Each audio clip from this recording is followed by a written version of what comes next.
berdasarkan peraturan pemerintah 48 2016 saya sampaikan terkait pendanaan pendidikan, saya sampaikan bahwa di sana sudah ditegaskan tidak boleh sumbangan komite itu dipakai untuk membiayai kesejahteraan komite atau anggotanya, seperti itu. Itu Betul. memang sudah larangannya. Partisipasi itu harus dipahami sebagai kesukarelaan peran, gitu ya, sukarela begitu ya.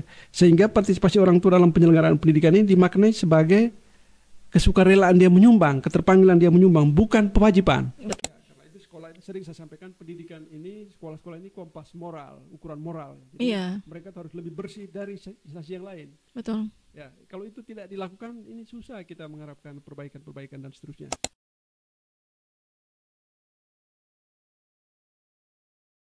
Halo Sobat KTN, kembali lagi ke ruang podcast, tempat di mana kita akan membahas hal-hal yang perlu kita bahas bersama, yang hangat dan cukup merasakan masyarakat. Kali ini dari podcast KTN mau membahas tentang pungutan liar ya, dalam tanda kutip, yang dilakukan oleh sekolah negeri saat proses penerimaan peserta didik baru, atau sekarang istilahnya sudah berubah lagi ya Kakak. Ya. Jadi SPMB, Sistem Penerimaan Murid Baru. Sudah hadir bersama kami di sini Kepala Ombudsman Republik Indonesia Wilayah NTT. Ya. Kakak Darius sudah datang. Selamat datang Kakak. Terima kasih Selamat sore. sudah meluangkan waktu untuk hadir bersama kami di podcast KTN. Kakak, kita langsung saja, beberapa tahun belakangan ini kayaknya ada beberapa sistem yang mungkin menurut saya baru. Atau mungkin sudah berlaku lama, tapi ada beberapa sekolah negeri yang melakukan pungutan pada saat penerimaan murid baru setiap tahun, dan kayaknya beberapa orang tua itu ada yang mengeluh dan mengeluarkan suara, ada yang mengeluh dalam diam. Ya. Tapi kemarin saya sempat baca berita bahwa ada beberapa orang tua yang sudah melakukan pengaduan ke ombudsman. Ya. Kakak kira-kira kalau boleh sharing sedikit, cerita sedikit, apa saja bentuk pungutan liar bentuk pungutan yang paling sering dilaporkan ke ombudsman? Iya, baik, terima kasih. Ya, selamat sore untuk semua yang mendengar podcast ini. Sebagai informasi bahwa tahapan penerimaan murid baru tahun ini sudah mulai beberapa waktu lalu, dan pendaftaran ulangnya juga sudah selesai ya. Oh, iya. Pada 25 Juni kemarin gitu ya. Dan awalnya kita berharap bahwa sistem penerimaan murid baru tahun ini jauh dari riak-riak ya, jauh dari ribut-ribut orang tua sebagaimana yang pernah terjadi di beberapa tahun sebelumnya. Kalau tahun kemarin, 2 tahun lalu itu tidak terlalu terasa riak-riaknya. Tetapi rupanya harapan kita untuk tidak terlalu muncul banyak riak-riak di tahun ini tidak terlalu terwujud karena apa? Karena rupanya masih banyak orang tua, siswa yang menyampaikan keluhan. Ya. Keluhan atau protes yang disampaikan secara santun, ya tentu saja. Terutama keluhan sekitar pungutan. Pungutannya ada 2, ada pungutan pendaftaran dan ada pungutan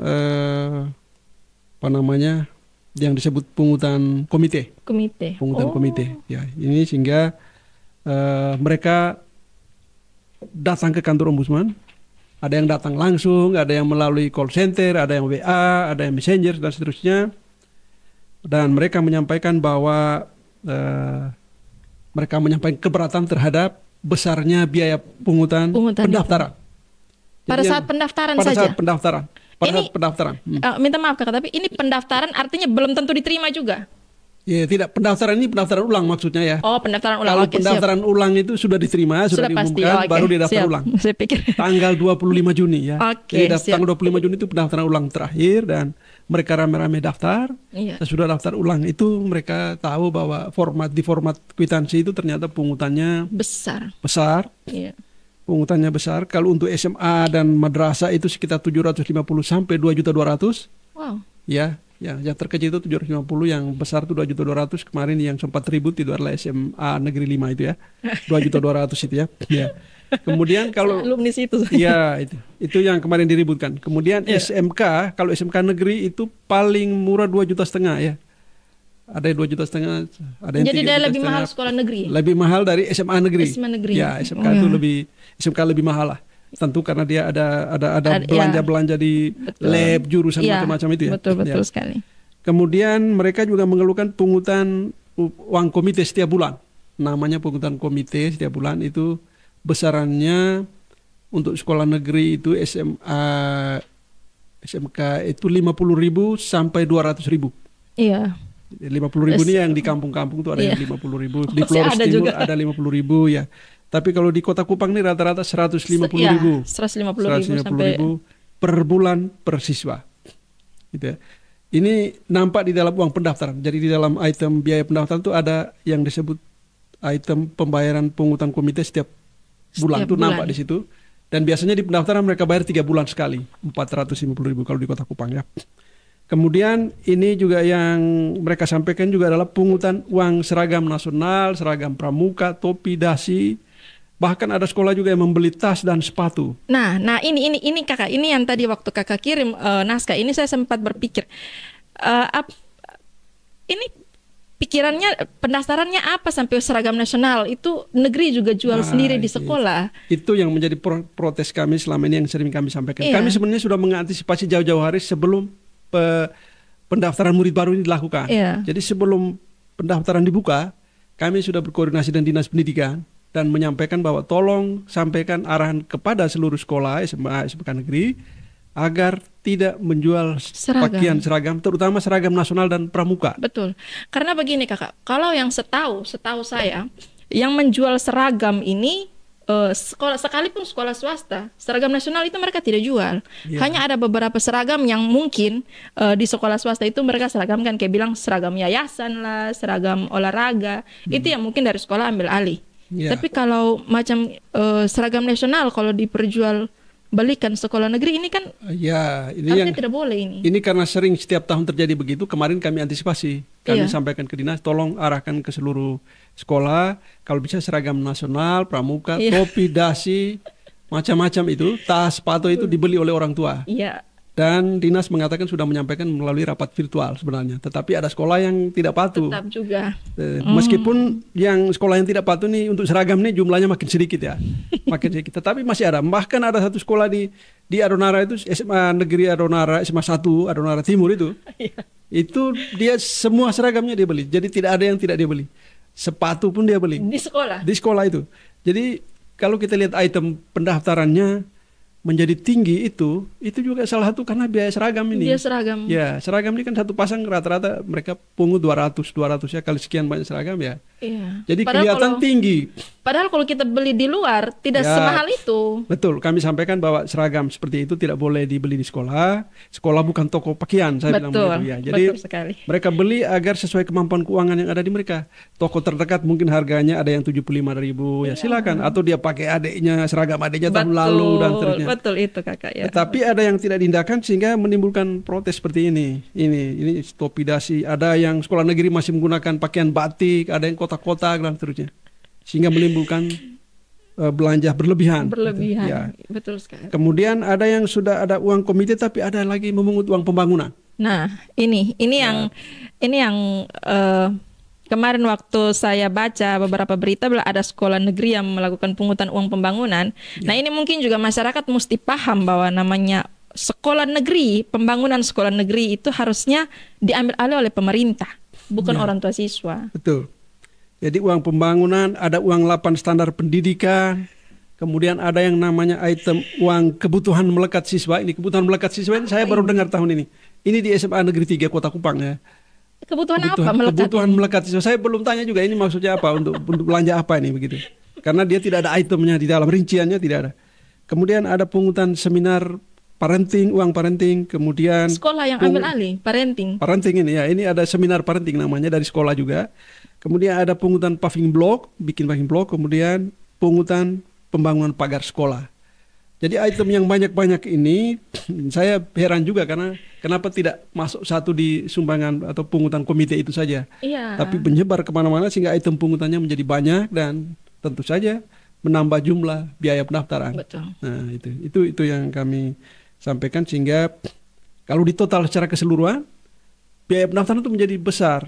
kali jumlah siswa di kelas 10, katakanlah seperti SMA Negeri 5 kemarin itu, kenapa orang ribut? Karena dia 2.200.000 dikali rata-rata kalau dia 12 rombel berarti 425 siswa, ya dapatnya 900 juta sekian gitu ya. Jadi hampir 1 miliar itu biaya pendaftaran saja. Ya, itu akhirnya orang ribut kemana-mana. Nah, ini yang lebih diprotes lagi untuk SMA Negeri 5 ini, dia memungut seragam sekolah penggerak. Sekolah penggerak itu sudah dibubarkan oleh Menteri baru pada bulan Maret kemarin, tapi seragamnya sudah dibeli.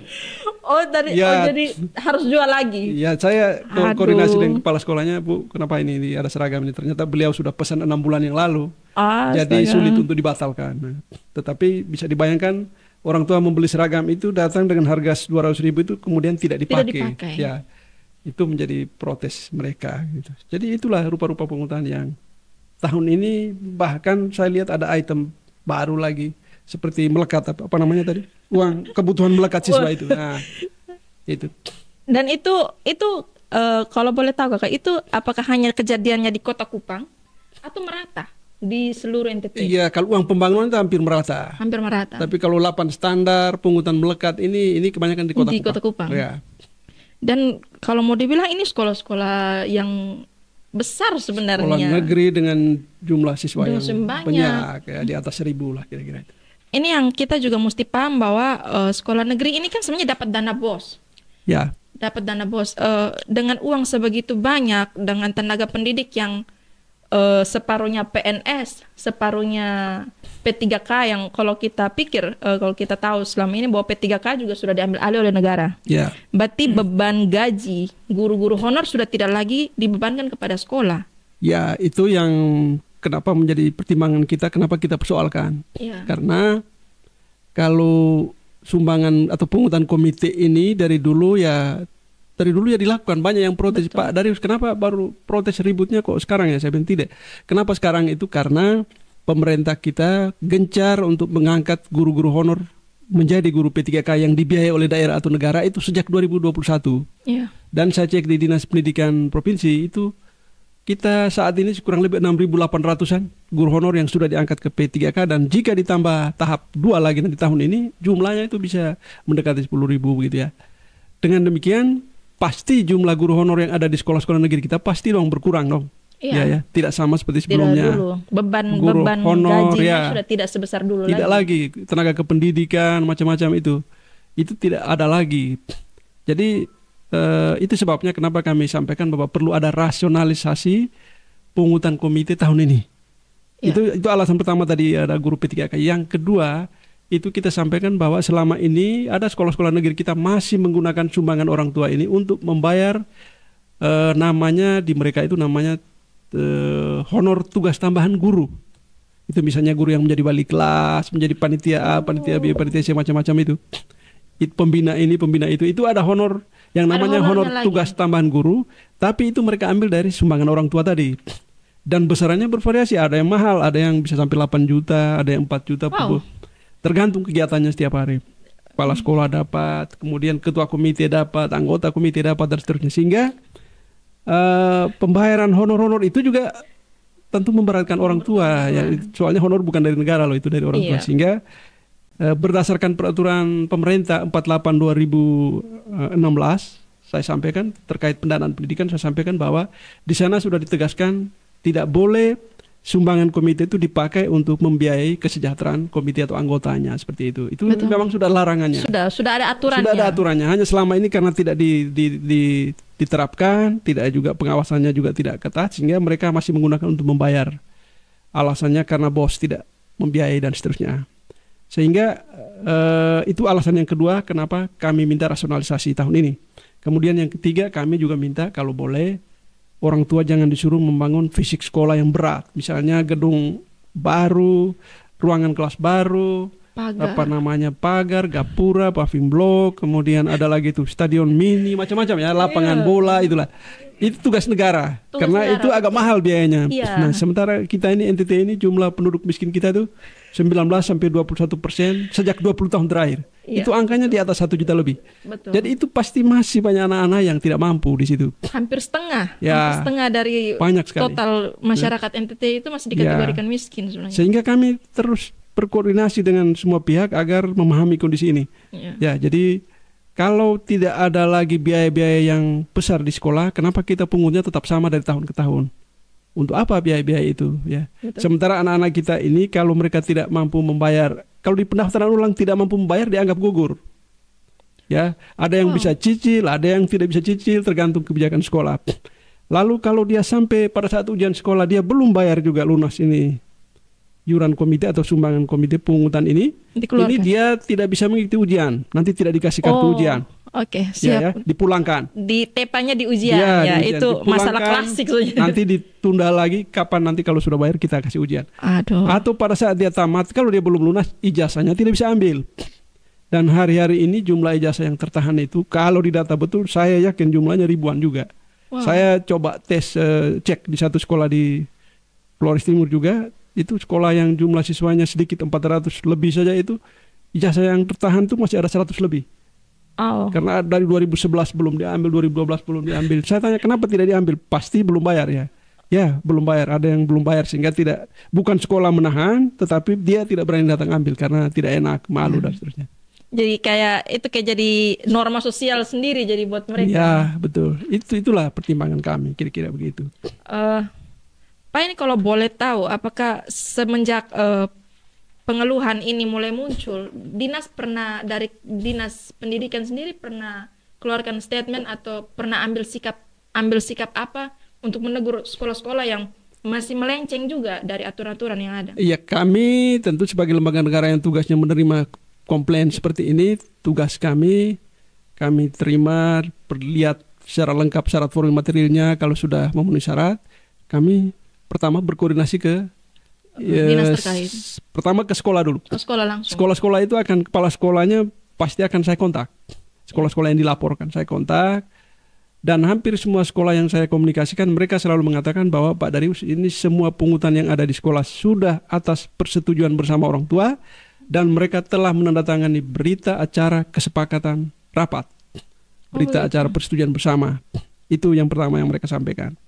Lalu kepada dinas, itu kami terus berkoordinasi. Teman-teman di bidang pendidikan menengah, Dasmen, itu kami selalu berkoordinasi. Kami laporkan bahwa sekolah-sekolah ini melakukan pungutan dan itu terus diidentifikasi. Tetapi sekali lagi bahwa sekolah-sekolah kita sejauh ini masih tetap memungut sebagaimana form pungutan di pendaftaran ulang ini, oleh karena mereka beralasan bahwa sudah ada kesepakatan tadi. Bersama. Ya, kesepakatan tadi. Tetapi saya sampaikan kepada mereka bahwa apa yang dipungut itu, apa yang dipungut mereka itu, kalau kita mau diskusi, ya sah atau tidaknya pungutan, kemudian apakah dasar hukumnya jelas dan seterusnya, itu kita diskusinya panjang. Karena di dalam peraturan pemerintah tadi 48 2008 tentang pendanaan pendidikan dan peraturan Menteri 75 2016 tentang komite sekolah, di sana itu dibedakan pungutan dan sumbangan. Betul. Nah, sumbangan, pungutan dan sumbangan. Termasuk di Dinas Pendidikan juga sudah mengeluarkan juknis komite. Di sana sudah ditegaskan bahwa sekolah itu hanya boleh melakukan kegiatan partisipasi orang tua dengan sumbangan, bukan pungutan. Bukan pungutan. Bedanya sumbangan dan pungutan ini adalah kalau sumbangan itu kita sukarela, jangka waktu pelunasannya tidak diatur, besarannya juga tidak ditentukan. Tapi kalau pungutan itu besarannya ditentukan, jangka waktu pelunasannya diatur. Nah, ini masalah. Artinya yang selama ini berlaku ini bukan sumbangan. Yang selama ini diterapkan sekolah adalah pungutan wajib, dan itu bertentangan dengan peraturan-peraturan yang tadi saya sebutkan. Oleh karena itu dasar hukumnya tidak ada. Dasar hukumnya tidak ada. Tetapi selama ini memang kami tidak terlalu banyak mempersoalkan karena tadi honor-honor guru ternyata banyak sekali dibiayai dari anggaran ini, anggaran pungutan sumbangan ini. Ya. Nah, sekarang 1-2 tahun terakhir kami diskusi lagi kalau bisa dirasionalisasi, karena itu komponen biaya terbesar di sekolah untuk membayar honor guru tidak ada lagi begitu. Itu yang kami sampaikan. Ini juga mungkin jadi tantangan tersendiri buat kita masyarakat sendiri, bahwa mungkin mereka tanda tangan kesepakatan itu dengan sekolah karena mereka tidak tahu bahwa sebenarnya ada beberapa poin di sini yang kalau mereka jeli itu bukan tanggung jawab orang tua sebenarnya. kayak pembangunan, terus standar pendidikan, ini kebutuhan melekat siswa lagi ini, terus seminar parenting. Ini kan sebenarnya inisiatif, tapi kok bebannya dibebankan kepada orang tua. Sebenarnya kan kalau, atau mungkin saya yang tidak tahu bahwa adakah dalam program pendidikan itu mewajibkan bahwa setiap sekolah itu mengadakan seminar parenting?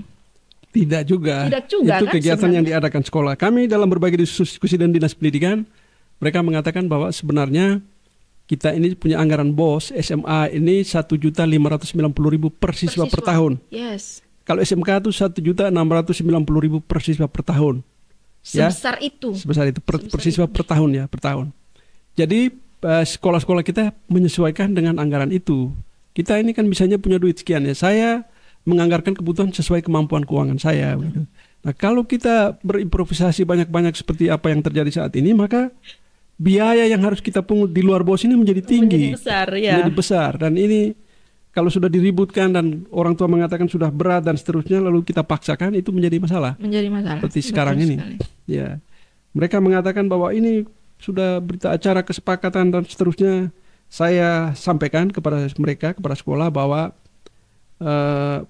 partisipasi itu harus dipahami sebagai kesukarelaan peran, gitu ya, sukarela begitu ya. Sehingga partisipasi orang tua dalam penyelenggaraan pendidikan ini dimaknai sebagai kesukarelaan dia menyumbang, keterpanggilan dia menyumbang, bukan kewajiban. Betul. Nah, ini juga dilandasi dengan beberapa peraturan pemerintah tadi.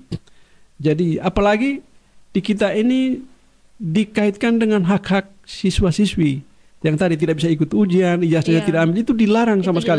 Dilarang sama sekali dalam peraturan pemerintah ini.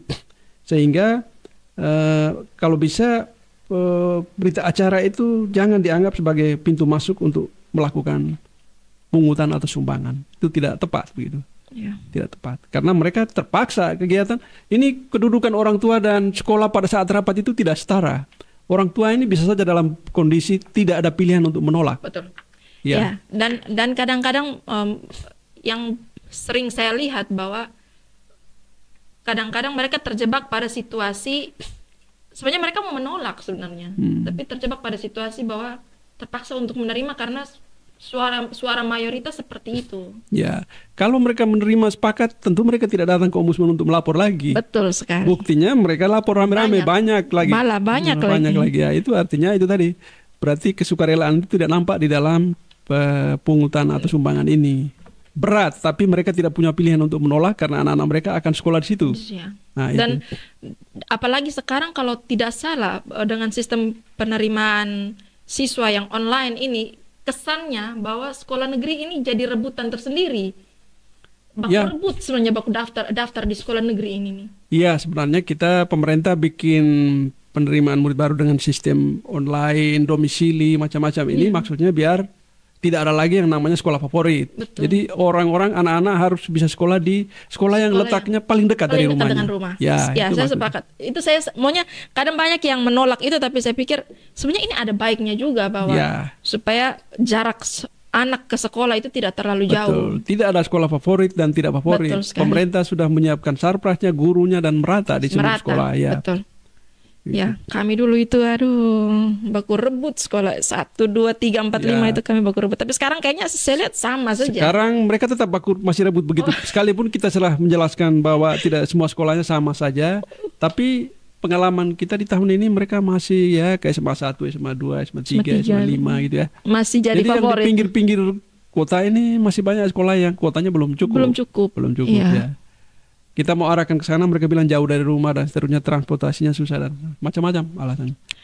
Betul. Gitu. Tapi kita tegaskan bahwa kita jumlah siswa di dalam kelas itu sudah diatur di data pokok pendidikan. Itu tidak boleh, kalau SMA ini tidak boleh lebih dari 36 orang. Kalau lebih itu nanti ada masalah di input Dapodik itu, sehingga anak-anak ini nanti kesulitan untuk dapat ijazah macam-macam itu. Dan kalau mau dibilang 36, kalau kami dulu, ini saya sharing sedikit. Kalau kami dulu waktu saya SMA itu kami satu rombongan 32. Itu saja kadang efektivitas dalam kelas juga menjadi menurun karena lumayan banyak 32, apalagi kalau sekarang 36. Tapi saya rasa masih banyak sekolah SMA di SMA negeri ini yang satu rombongan belajarnya malah lebih dari 36. Ya, itu masalah. Itu masalah sebenarnya. Dan ketentuan tentang daya dukung, jumlah siswa per rombel itu kan dibuat oleh para ahli pendidikan juga. Iya. Mereka tahu bahwa kemampuan guru untuk mengajar dalam satu ruangan itu hanya segitu orangnya. Nah, itu sehingga mereka bikin aturan itu. Kalau kita melanggar itu bisa berdampak ke siswanya. Siswanya yang ke-37, 38 itu ada dampaknya. Ada dampaknya.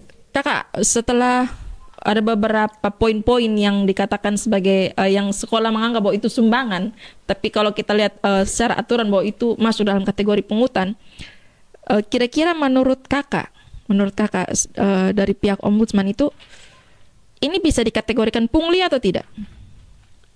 Ya, kalau itu saya sering mengatakan bahwa itu sah tidaknya pungutan ya. Itu saya sering menyampaikan bahwa kapan suatu pungutan itu disebut pungutan sah dan kapan dinyatakan tidak sah atau pungli itu.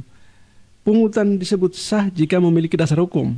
Yeah. Dasar hukum sesuai ketentuan peraturan perundang-undangan, dipungut oleh orang atau petugas yang memiliki kewenangan untuk memungut, begitu ya. Dan tidak sah jika tidak memiliki dasar hukum dan dipungut oleh orang yang tidak memiliki kewenangan untuk memungut. Nah, ini nanti pertanyaan kita, apakah sekolah ini punya dasar hukum untuk melakukan pungutan? Itu dasar hukumnya tadi kita sampaikan bahwa kalau di PP 48 itu dia boleh melakukan pungutan satuan pendidikan, tapi dengan syarat yang ketat.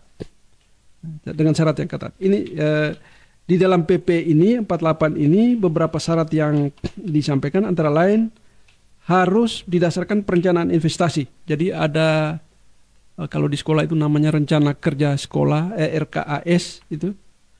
Itu harus dibuat oleh sekolah. Ya, jadi misalnya kalau dia menggunakan sumbangan komite, berarti dia harus bikin RKS komite, dipakai untuk bangun apa saja, begitu. Kemudian perencanaan itu dioperasikan secara terbuka kepada semua pihak. Kemudian yang ketiga dananya disimpan di rekening, bukan rekening pribadi. Lalu tidak dipungut dari peserta didik yang orang tua walinya tidak mampu. Itu syarat yang keempat. Ya. Nah, ini beda dengan kita punya pungutan komite sekarang. Kalau pungutan komite sekarang itu semua orang wajib. Ya. Jadi tidak ada yang tidak dipungut. Nah, ini jelas melanggar ketentuan yang keempat ini.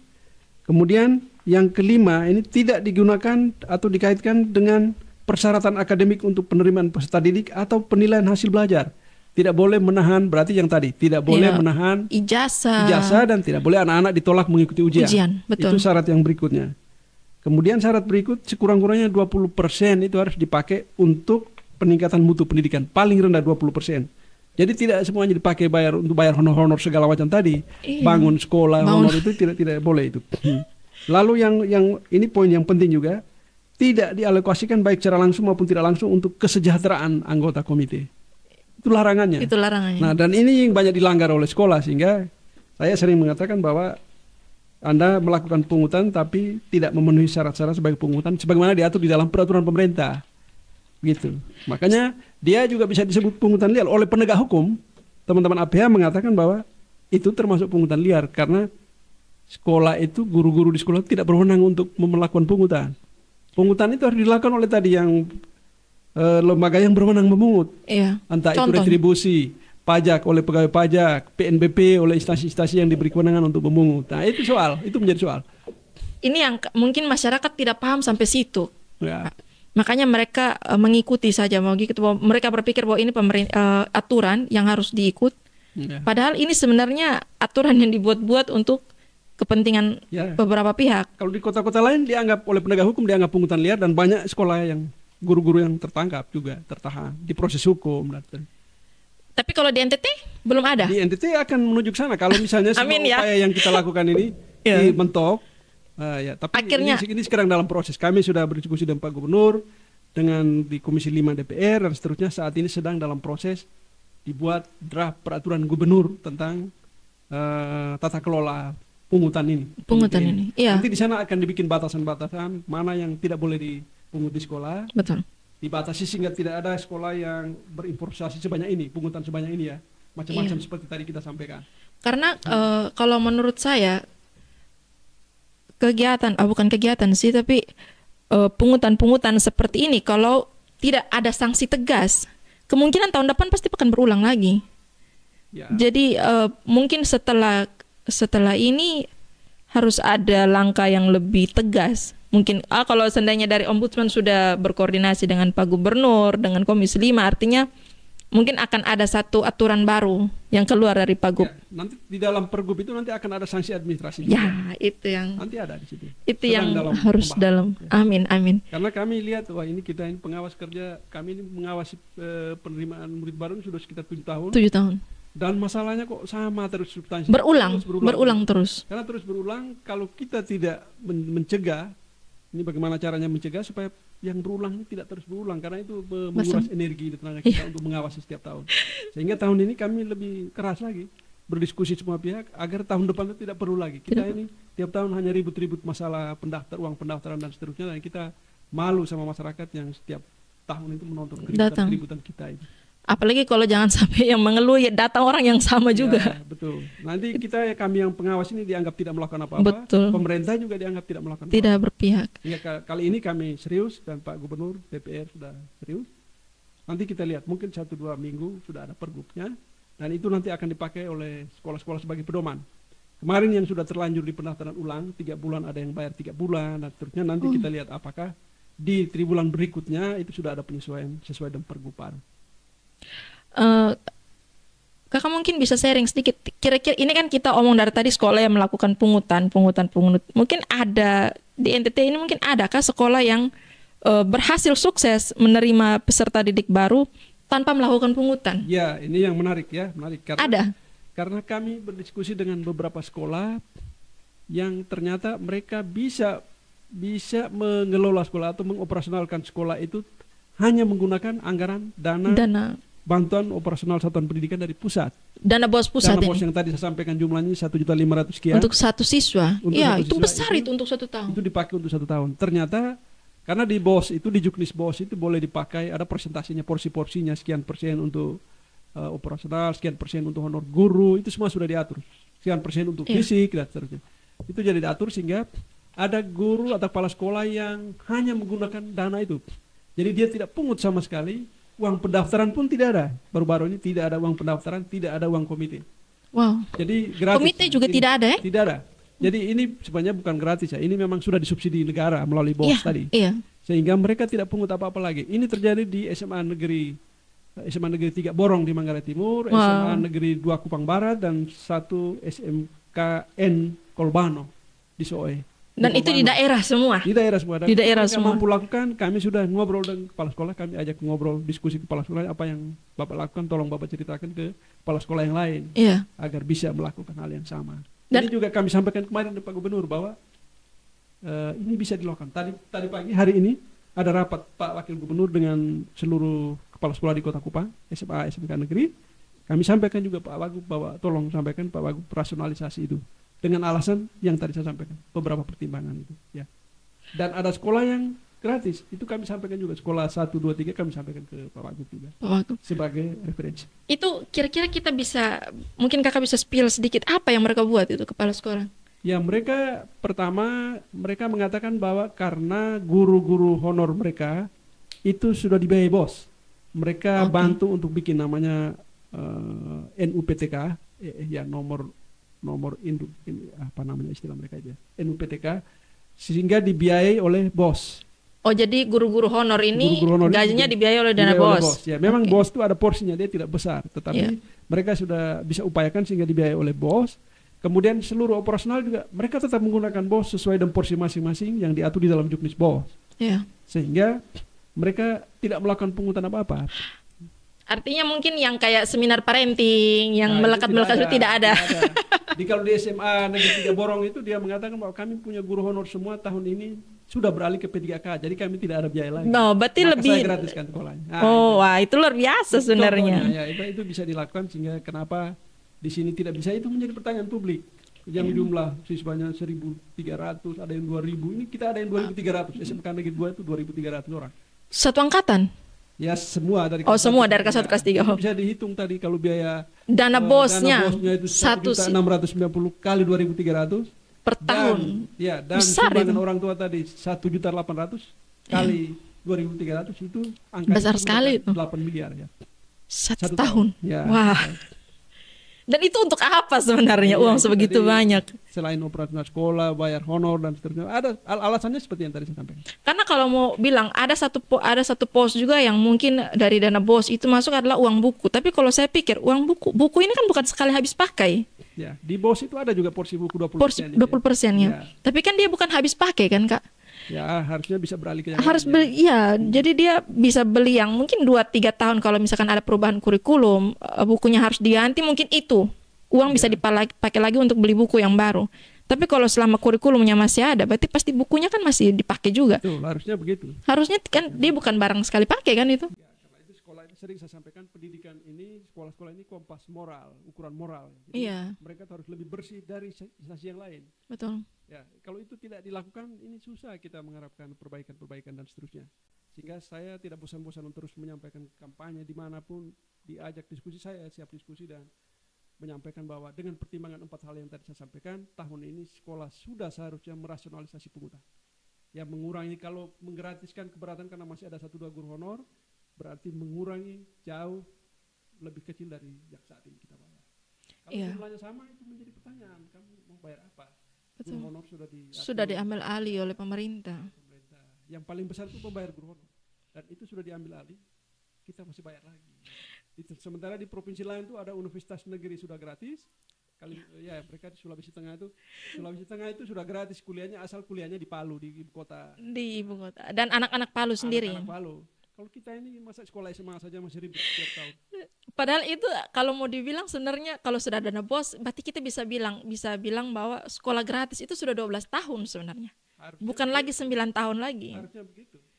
Sekarang 9 tahun ini mereka bos 9 tahun itu mereka bosnya kalau SD itu 900, SMP itu 1.200.000, Ya. SMA ya lebih 1.500.000. Itu yang terus menerus kami perjuangkan. Kami mohon dukungan semua pihak, semua masyarakat Nusa Tenggara Timur. Ini semata-mata yang tadi karena memang kita orang susahnya masih banyak. Iya, betul Kemudian sekali. partisipasi pendidikan kita juga masih rendah sekali titik ini. Iya. Hingga kita bisa lakukan itu tanpa harus menyiapkan anggaran melalui APBD. Nanti kalau APBD siapkan, uang kita tidak cukup dan seterusnya. Betul. Sehingga ya ini hanya dengan cara rasionalisasi atau efisiensi di sekolah saja kita sudah bisa cukup membuat sekolah gratis atau sekolah murah. Dan contohnya sudah ada beberapa sekolah. Dan maksudnya kan ada sekolah yang gratis, ada sekolah yang berhasil. Jadi tidak Sekolah negeri pula ya. sekolah negeri. Dan kalau sampai mereka berhasil, kenapa yang lain tidak bisa? Ya, itu yang sering kami kampanyekan. Iya. Kami mohon bantuan semua kita terus memperjuangkan ini. Betul. Kakak, ini tadi kita sudah bahas panjang lebar tentang masalah yang ada di masyarakat. Artinya bahwa ombudsman ini punya peran penting dalam menerima keluhan-keluhan masyarakat yang mungkin buat kita itu mereka jadi suara yang tidak terdengarkan. Mereka bisa lari ke ombudsman. Kakak, kira-kira bagaimana proses masyarakat bisa mengadukan kasus pungli ini ke ombudsman? Apakah prosesnya mudah? Aman? Ya, mudah. Saya selalu katakan bahwa silakan semua orang tua, anak-anak silakan melaporkan apa yang dialami khusus terkait penerimaan murid baru kemarin. SPMB 2025 ini silakan dilaporkan langsung kepada kami dengan datang langsung boleh, atau melalui website Ombudsman Go ID boleh, atau melalui nomor call center kami. ya, Kami betul. call center kami 0811 1453737 boleh, WA silakan, nanti kami jawab. Sertakan dengan identitas lengkap, ya, bukan surat kaleng dan seterusnya, dan kami jamin kerahasiaannya. Selama pengaduan itu dapat dipertanggungjawabkan, nanti kami akan tidak lanjut sesuai. Ya. Saya sering lihat pelangnya ombudsman itu di kantor Dukcapil. Itu ada di pokoknya kantor-kantor yang berurusan langsung dengan pelayanan publik. Betul. Kami Puskesmas. di Pulau Timur ini kan pasang di 106 tempat. 106 tempat. Kota Kupang mulai dari Pelabuhan Bolok sampai di PLBN Matuaye. Oh. Jadi itu call center yang bisa ada. Jadi kami mendekatkan akses dengan cara semua orang boleh melapor. Boleh melapor. Kami sampaikan bahwa melapor itu baik. Nah, karena dengan melapor itu kita mampu bekerja sama dengan pemerintah untuk memperbaiki layanan. Betul. Karena itu pintu masuknya. Kalau kita tidak melapor, pemerintah tidak tahu apa salahnya dan dia tidak tahu dari mana dia memperbaiki Betul. pelayanan. Jadi sebenarnya langkah yang paling aman, apalagi ini identitasnya dirahasiakan kan? Boleh kalau mau. Kalau mau. Kakak kira-kira setelah laporan masuk, terus segala upaya yang dilakukan Ombudsman ini, seperti kayak ketemu dengan gubernur, terus dengan Komisi 5 DPR, langkah-langkah yang sudah ada ini, kira-kira bisa tidak kalau misalkan nanti ada temuan bahwa memang ada pelanggaran, sekolah-sekolah ini dikenai sanksi? Ya, kami pertama setelah menerima komplain orang tua, tadi ya kami verifikasi formulir materi kalau sudah lengkap. Di kami di NTT ini kami tidak langsung melakukan pemeriksaan. Kami ada kewenangan memeriksa. Teman-teman di pemeriksa itu bisa memanggil kepala sekolah, memeriksa, minta dokumen macam-macam, ini boleh. Kewenangan itu ada di undang-undang. Tetapi di NTT ini kami dalam rangka mempercepat penanganan, sebelum ke pemeriksaan itu saya ditugaskan untuk menghubungi seluruh focal point atau pejabat penghubung di instansi yang dilaporkan melalui telepon.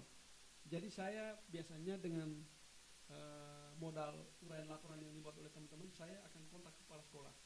Dalam kasus ini akan saya kontak kepala sekolah, tolong dijawab beberapa pertanyaan dari para orang tua berikut. Iya. Nanti mereka klarifikasi dan seterusnya, mereka jawab dan seterusnya. Khusus untuk pungutan pendidikan ini memang kita tidak bisa selesaikan dengan cepat. Oleh karena alasan-alasan tadi disampaikan, mereka sudah pungut, sudah store, Sudah jalan soalnya.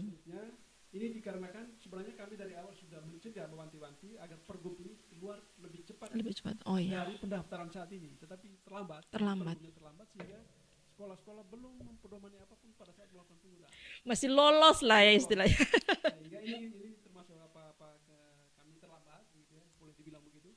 Sehingga mereka tanpa pedoman terus memungut, sehingga pungutan ini tidak bisa kami selesaikan langsung di lapangan. Tidak bisa. Karena ini prosesnya panjang, ini kita butuh komunikasi dari semua pihak, sehingga dia baru bisa terasa dampaknya setelah nanti regulasinya pergub ini keluar, dan akan kita lihat dampaknya setelah itu. Apakah ada penurunan, apa pengembalian dan seterusnya, nanti akan kita lihat.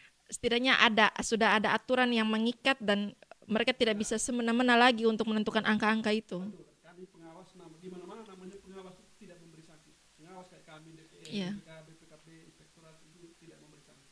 Kami hanya memberi saran dengan mengacu kepada regulasi peraturan undang-undang yang berlaku dan seterusnya. Sehingga nanti yang memberi sanksi adalah dinas pendidikan yang mengangkat kepala sekolah. Emang, ya.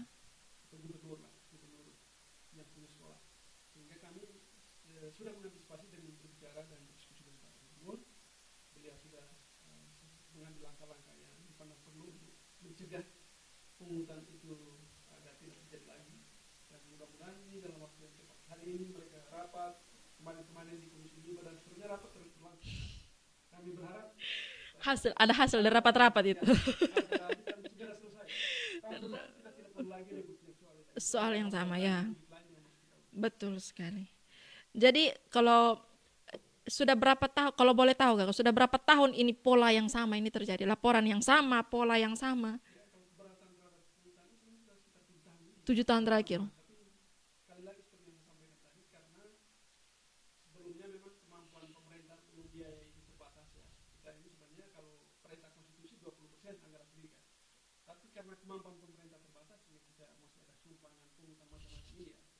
Sehingga kita masih ada toleransi mereka masih bisa pungut timbang dan seterusnya. Iya. Nah, ketika pemerintah sudah cukup punya duit untuk membiayai guru honor, PPK, ya alasan itu tidak lagi, betul. Itu alasan yang rasional, itu bukan alasan dibuat-buat dan seterusnya, itu sangat rasional, dan kita minta semua sekolah itu mendata kembali gurunya, guru honornya, termasuk analisis kebutuhan guru. Jadi jangan sampai guru yang banyak di sekolah itu bukan kebutuhan sekolah, karena dititip DPR, dititip oleh pemerintah.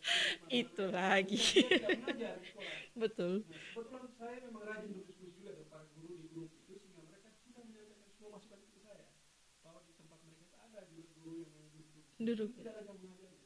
Tapi mereka punya beban untuk dibebankan. Ini kayak istilahnya harus dibayar. Padahal tidak buat juga apa-apa. Jadi kita minta mereka data kembali, analisa kebutuhan guru kembali, apakah betul dibutuhkan guru sebanyak itu, atau apa ada yang dikurangi dan seterusnya. Kalau jumlah guru honornya dikurangi, tolong kurangi pungutan politik tahun ini. Ya. Ini yang disebabkan. Bila perlu, kalaupun seandainya ada pungutan tidak sebesar itu.